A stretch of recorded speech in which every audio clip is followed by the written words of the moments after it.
Hello అండి. అందరికీ నమస్కారం. ఇవాళ మనం చాలా పురాతనమైన 5000 సంవత్సరాల చరిత్ర కలిగిన దివ్యక్షేత్రం గురించి తెలుసుకోబోతున్నాం. అదే శ్రీ అనంత పద్మనాభ స్వామి వారి ఆలయం. ఇది మన హైదరాబాద్కి 50 కిలోమీటర్ల దూరంలో గల కొత్తూరు మండలం పెంజర్ల విలేజ్లో ఉంది ఈ దేవస్థానం. ఒక ప్రశాంతమైన వాతావరణంలో మంచి డివోషనల్గా స్పెండ్ చేయాలనుకునే వారికి ఇదొక గుడ్ ప్లేస్ అండి. చాలా పీస్ఫుల్గా మంచి వెల్ మెయింటైన్ ప్లేస్ అని చెప్పచ్చు.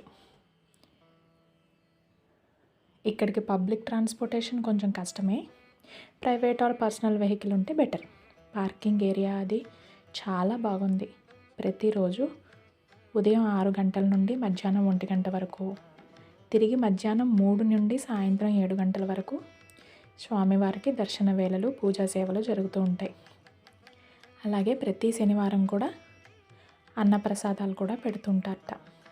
ప్రతి సంవత్సరం మే నెలలో ఒక 3 రోజుల పాటు స్వామివారికి కళ్యాణ మహోత్సవాలు మరియు జాతర వేడుకలు జరుగుతుంటాయి.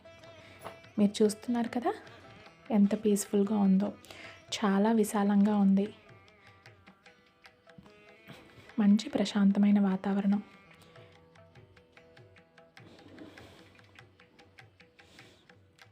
పిల్లల్ని పెద్దల్ని తీసుకొని ఏదైనా మంచి డివోషనల్ ప్లేస్కి వెళ్ళాలనుకునే వారికి ఈ టెంపుల్ ఒక గుడ్ చాయిస్.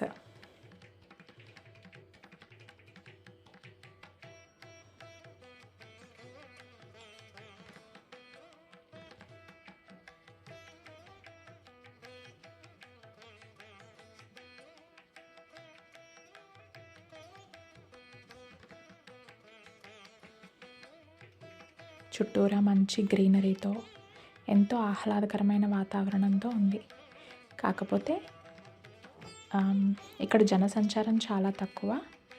అలాగే చుట్టుపక్కల కూడా మీకు ఏవి చిన్న చిన్న షాప్స్ కానీ తినడానికి ఫుడ్ కానీ అలాంటివి అంత ఈజీగా ఇక్కడ దొరకవు.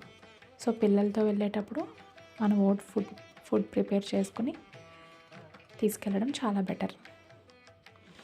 ఇప్పుడు చూస్తున్నది ఈ గుడి అంతా కూడా రీసెంట్గా రీకన్స్ట్రక్షన్ చేయడం జరిగిందండి.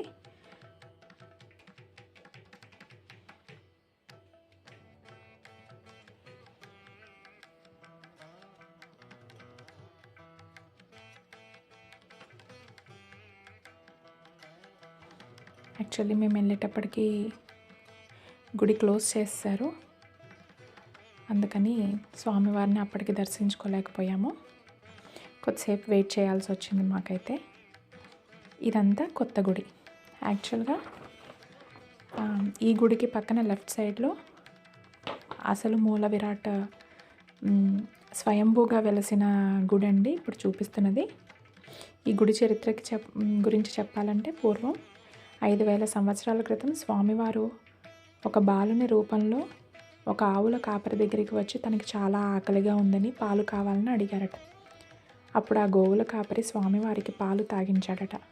అలా పాలు తాగి స్వామివారు ఒక చెట్టు కింద సేద తీరుతూ ఆ గోవుల కాపరికి, నువ్వు వెళ్ళే ముందు నన్ను లేపు, నేను కొద్దిసేపు ఇక్కడ విశ్రాంతి తీసుకుంటాను అని చెప్పి చెట్టు కింద పడుకున్నారట. అలా ఆ గోవుల కాపరి తిరిగి వచ్చేసరికి స్వామివారు ఇలా శిలా రూపంలో దర్శనమిచ్చారట. అది చూసి ఆశ్చర్యపోయిన కాపరి తన గ్రామానికి వెళ్ళి జరిగిన వృత్తాంతం అంతా గ్రామ ప్రజలకి వివరించాడట. ఆ గ్రామ ప్రజలు ఆ స్వామివారికి ఒక చిన్న గుడి కట్టారట. తరువాత కాలంలో మోహనరెడ్డి గారు అనే ఆయనకి కలలో స్వామివారు కనిపించి తనకి గుడి కట్టమని అడిగారట. కొన్ని స్థల వివాదాల కారణంగా ఇప్పుడు ఉన్న ఈ మూల గుడి స్థలంలో కాకుండా పక్కనున్న వేరే స్థలంలో గుడి నిర్మాణం చేశారు. ఆ నూతన గుడిలో ఈ మూలస్వామిని ప్రతిష్ఠించుకు ప్రయత్నించగా ఆ స్వామివారిని తీయడానికి ఎంత ప్రయత్నించినా ఆ విగ్రహం కదలలేదుట. ఇది స్వామివారి ఆజ్ఞేమో అనుకుని మూల విరాట్ ఆకారంలోనే ఉన్న ఒక పెద్ద విగ్రహాన్ని ఇప్పుడు మీరు చూస్తున్నారు కదా, ఈ విగ్రహాన్ని తమిళనాడు నుండి చేయించి ఈ నూతన గుడిలో ప్రతిష్ఠించారట.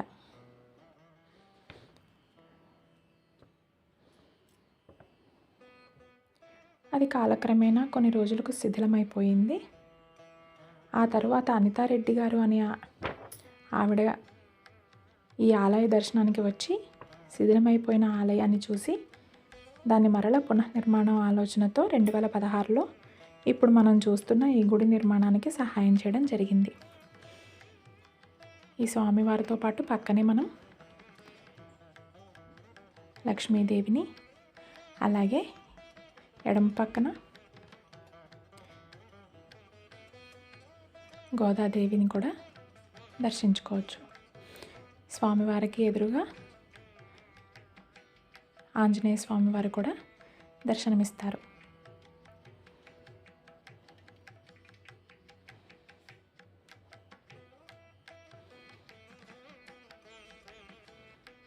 ఇది గరుడ వాహనం. చాలా బాగుందండి. గుడి మాత్రం చూడదగ్గ ప్రదేశాలలో ఇదొకటి.